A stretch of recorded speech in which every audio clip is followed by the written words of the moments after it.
Russia violate பண்ணிடுச்சுங்க. ஆமா, கண்டுபிடிச்சாச்சு. Confirm பண்ணிக்கலாங்க. ஐநா சபை வந்து இப்ப கன்ஃபார்ம் பண்ணிக்கிறாங்க ரஷ்யா வயலேட் பண்ணிக்கிறாங்கன்னு.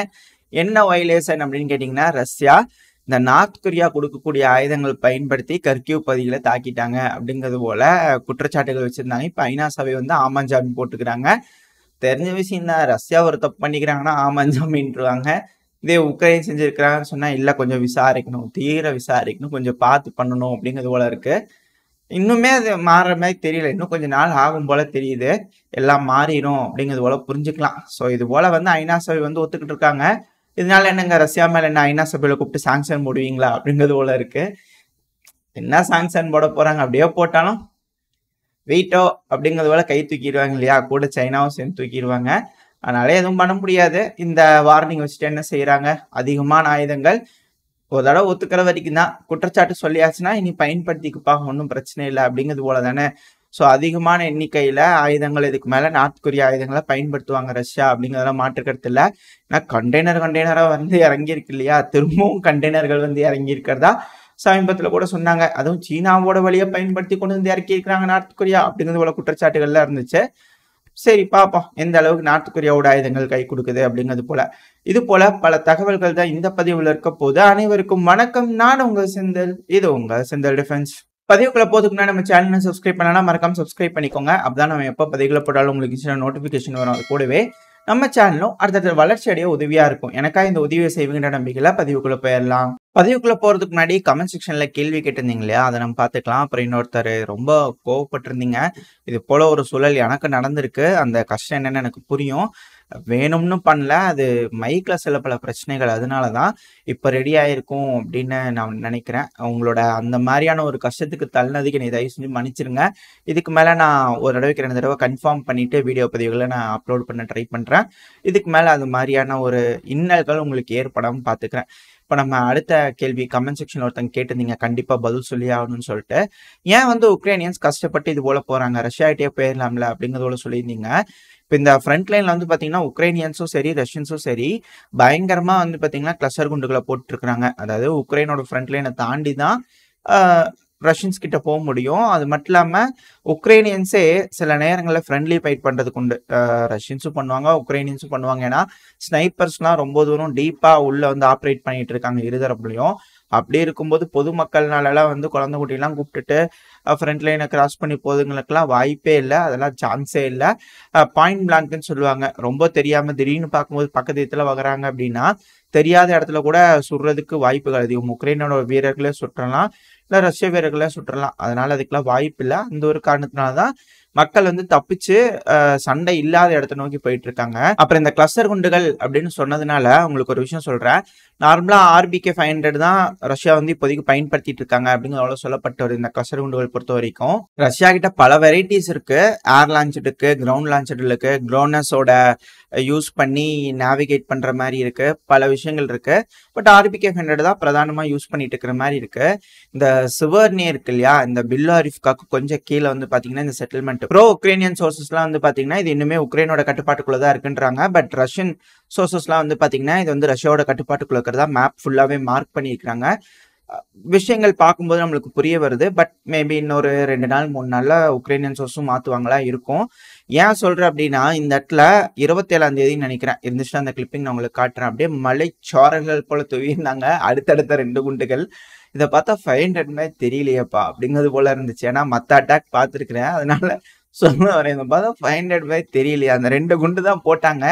அதுக்கு அடுத்த ஒரு சில மணி நேரத்துல ஒரு அப்டேட் வந்திருந்தது, இது பூரா ரஷ்யாவோட கட்டுப்பாட்டுக்குள்ள வந்துருச்சு அப்படிங்கிறது போல. ஸோ இது போலதான் இந்த ஃப்ரண்ட் லைன்ல வந்து அதிகமான மலைச்சாரல்கள் தூவுறதுனால அந்த சைடு போறது கொஞ்சம் கஷ்டம். அதனால மக்கள் வந்து இந்த பக்கம் போறதுதான் ரொம்ப ரொம்ப ஈஸி. அப்புறம் இன்னொரு விஷயம் நான் வந்து சொல்லியிருந்தேன், இந்த கெர்சன் பகுதியில வந்து பாத்தீங்கன்னா 2 பேர் போய் சரண்டர் ஆயிருந்தாங்கன்னு சொல்லியிருந்தேன் இல்லையா, சிவிலியன்ஸ்.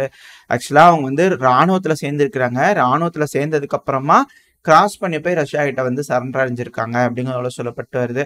அது ஒரு சின்ன ஸ்லைட் மாடிஃபிகேஷன், அதையும் பண்ணணும்னு நினைச்சா பண்ணிட்டேன். ஓகே, அவ்வளவுதான். இப்ப நம்ம செய்திகளுக்குள்ள போக ஆரம்பிச்சிடலாம். இப்ப ரஷ்யா உக்ரைன் பிரச்சனையில இந்த பதிவுல ரஷ்யா எந்த செட்டில்மெண்ட் பிடிச்சிக்கிறாங்க அப்படின்னு நீங்க கேட்டீங்க அப்படின்னா, இந்த ரொபோத்தனி நம்ம சொல்லியிருந்தோம் இல்லையா, இது போல ஒரு விஷயத்த காட்டுறாங்க அப்படின்னா கூடிய விரைவில் ரஷ்ய வீரர்கள் அந்த இடத்துல உள்ள வந்துருவாங்க, உக்ரைனோட வீரர்கள் பின்வாங்கிடுவாங்கன்னு சொல்லிட்டு ஒரு வாரம் இருக்கும்னு நினைக்கிறேன். இது போல இந்த ரொபோத்தைனிலேருந்து உக்ரைனோட வீரர்கள் வந்து இது போல அந்த சிட்டி ஃபுல்லாவே அழிஞ்சிருச்சு, அங்க ஒண்ணுமே இல்லை அப்படிங்கிற சொல்லியிருந்தாங்க இல்லையா. இப்போ வந்து பாத்தீங்கன்னா ரஷ்ய வீரர்கள் அதுக்குள்ள பூந்தாச்சு. ரஷ்யா அந்த ரொபோத்தைனியோட இருக்கிறதுலயே வடக்கு பகுதி, அந்த ரொபோத்தைனியோட வடக்கு பகுதியில இருக்கக்கூடிய மோஸ்ட் எக்ஸ்ட்ரீம் எண்ட்ல இருக்கக்கூடிய பில்டிங்ல கொடியை பறக்க விட்டு காமிச்சிருக்கிறாங்க. ஆனா இன்னும் ஓப்பனா வெளியே வந்து கொடியை பறக்கவில்லை. அப்படின்னு என்ன அர்த்தம், ட்ரோன் கண்ட்ரோல், ஸ்னைப்பர் கண்ட்ரோல் எது வேணாலும் இருக்கலாம். ஸோ முழுமையா கட்டுப்பாட்டுக்குள்ள எடுத்ததுக்கு அப்புறம் சொல்லுவோம் ஃபுல்லாவே கட்டுப்பாட்டுக்குள்ள வந்துருச்சுன்னு. பட் ஆனா மிக பெரும்பான்மையான பகுதி வந்து பாத்தீங்கன்னா ரொபோத்தைனில ரஷ்யாவோட கட்டுப்பாட்டுக்குள்ள வந்துருச்சு. ஸோ இது மட்டும் தானு கேட்டீங்கன்னா, அடுத்தது உக்ரைனோட வீரர்கள் திரும்ப இன்னொரு பகுதியில இருந்து இது போல ஒரு வீடியோ பதிவுகள் காமிச்சிருக்கிறாங்க. என்ன அப்படின்னா பாருங்க, இது போல ஒரு டவுன் இருந்தது, இதுக்கப்புறம் எங்களோட நினைவுல தான் இது போல ஒரு டவுன் இருக்கு அப்படின்னு பில்லோரிஃப்கா. ஸோ இந்த பகுதி ரஷ்யர்கள் வந்து ரொம்ப கஷ்டப்பட்டிருக்காங்க இந்த பகுதியை பிடிக்கிறதுக்கு, பல அட்டெம்ப்ட் எடுத்திருக்காங்க. அதுவும் சேச்சன்ஸ்லாம் வந்து கொஞ்சம் கொஞ்சமா ஸ்டெப் பை ஸ்டெப்பா முன்னேறி வந்து இப்ப அந்த பகுதியை பிடிக்கக்கூடிய தருணத்துல இருக்கிறாங்க அப்படிங்கிறது புரிஞ்சுக்க முடியுது. இந்த பகுதி ரஷ்யாவோட கட்டுப்பாட்டுக்குள்ள வந்துருச்சுன்னா சோழி முடிஞ்சுன்னு வச்சுக்கலாம். அப்படியே ஸ்லைட்டா அப்படியே முன்னேறி வந்துருவாங்க. ஏன்னா அது ஒரு மலைப்பகுதி மாதிரி. ஸோ அந்த மலைப்பகுதியில ரொம்ப சேஃப் அண்ட் செக்யூர்டா ரொம்ப நாள் தாக்கு பிடிச்சிருக்கிறாங்க உக்ரைனோட வீரர்கள் அந்த இடத்துல. ஸோ இப்போ அந்த பகுதியிலேருந்து வீடியோ பதிவுகள் வந்து சினிமாட்டிக் கிளிப்பிங் போட்டிருக்கிறாங்க. அப்படின்னு என்ன அர்த்தம், இனிமே அவங்களோட மனசுல தான் இந்த சிட்டி இருக்குது அப்படின்னா பின்வாங்க போறாங்கன்னு அர்த்தம். இன்னொரு ஒரு சில வாரங்கள்ல பில்லோரிஃப்கா முழுவதும் ரஷ்யாவோட கட்டுப்பாட்டுக்குள்ள வந்து விட்டது அப்படிங்கிறது போல செய்திகள் வந்தாலும் மாற்று கருத்து இல்லை. ஸோ இது எல்லாம் எதை நோக்கி போகுது அப்படின்னா, ரஷ்யாவோட ஒரே ஒரு பிளான் தான், ரைஸ் டு கிராமட்டாஸ்க், அதை நோக்கி தான் போயிட்டு இருக்கு. அது மட்டும் இல்லாம கம்ப்ளீட் கொலாப்ஸ் ஃப்ரண்ட் லைன் பண்ண போறாங்க அப்படிங்கிறது புரிஞ்சுக்க முடியுது. அது மட்டும் இல்லாம உக்ரைன் தரப்புலாம் சொல்லிட்டாங்க இது போல சில இடங்கள்ல பின்வாங்குறாங்க, அதனாலலாம் வந்து ஒன்றும் பெருசா இழப்பு இருக்காது அப்படிங்கிறதோட சொல்றாங்க இல்லையா. அது மட்டும் இல்ல, இன்னொரு விஷயம், அதாவது இந்த ஜப்ரோசியா பகுதியில் அவங்களுக்கே தெரிஞ்சிருச்சு டினிப்பர் ரிவர் வரைக்கும் ரஷ்யா வரப்போறாங்கன்னு சொல்லிட்டு. ஸோ அதனால வந்து பாத்தீங்கன்னா திரும்பவும் இந்த ட்ரென்ச், டிராகன் டீத் இதெல்லாம் வச்சு கட்டுவாங்க இல்லையா, அது கட்டிட்டு இருக்கக்கூடிய இன்னொரு வீடியோ பதிவுகள் வந்து எடுத்து ஜாலியா விட்டுட்டு இருக்கிறாங்க. அந்த லொக்கேஷனை கூட நான் மேப்ல உங்களுக்கு காட்டுறேன், இந்த இடத்துல கட்டிட்டு இருக்கிறாங்கன்னு சொல்லிட்டு. ஸோ ரஷ்ய வீரர்கள் பாத்தீங்கன்னா கொஞ்சம் அப்படியே லேண்ட்செட்டை கொஞ்சம் அந்த சைடு அனுப்பி விடுங்கப்பா, அது அந்த பொக்லின்லாம் உட்காந்து விளையாட்டு பண்ணிட்டு இருக்கிறாங்க. ஏன் வந்து இப்படி செய்யறாங்க அப்படிங்கிறதே தெரியல. இப்பதான் வந்து கர்கிவ்ல அடி வாங்கியிருந்தாங்க, சுமி கர்கிவ் பகுதியில் இது போல வீடியோ எடுத்து காமிச்சு. இப்ப இங்க வந்து வீடியோ எடுத்து காட்டுறாங்க, ஃபுல்லாவே மேப் பண்ணிட்டாங்க அனலிஸ்ட்லாம். அதாவது இப்ப ஜப்போரிஷியாவோட கிழக்கு பகுதி ஃபுல்லுமே அப்படியே ஒரு செமி சர்க்கிள் மாதிரி வந்து ட்ரென்ச்சஸ் அமைச்சுக்கிட்டு இருக்காங்க உக்ரைனியன்ஸ் அப்படிங்கறது புரிஞ்சுக்க முடியுது. ஸோ அவங்க முடிவு பண்ணிட்டாங்க, ஒன்ஸ் இந்த ஜப்ரோசியா, ஏன்னா ஜப்ரோசியாவும் ரஷ்யாவோடது தான் அப்படிங்கிறது போலதான் அந்த ரெஃபரண்டம் இருந்துச்சு. இந்த பகுதிகள்லாம் வந்து ஓட்டெடுப்பு வச்சாங்க இல்லையா. ஸோ ஜப்ரோசியா சிட்டியை கண்டிப்பா ரஷ்யன்ஸ் பிடிப்பாங்க அப்படிங்கிறதுனால அதை செமி சர்க்கிளா வந்து போட்டு பாதுகாக்கிறாங்க. அதை அவங்களே வச்சுக்கிட்டாங்கன்னா பரவாயில்ல. ஏன் மீடியாக்காக வந்து இது போல பல விஷயங்கள் செய்ய எடுத்து காமிச்சு ரஷ்யாவை பயமுறுத்துறதுக்காக செய்யறாங்களா? இல்ல, அதாவது மேற்குலக நாடுகள் பணம் தராங்க, அந்த பணத்தை வாங்கிட்டு இது போல வேலைகள்லாம் நடக்குதுன்னு சொல்லி ஒரு விஷயம் காமிச்சாதானே அங்க இருக்கக்கூடிய மக்களுக்கு எல்லாம் கொஞ்சம் ஓ இது போல செய்யறாங்களா அது போல செய்யறாங்களான்னு கொஞ்சம் இருக்கும், அப்பதான் கொடுக்கறதுக்கு மனசு வரும். எதுவுமே சொல்லாம ரஷ்யா மாதிரி அவங்க நீயாட்டு இருந்தாங்கன்னா என்ன அர்த்தம்? அதனாலதான் இது போல சொல்றாங்க போல தெரியுது.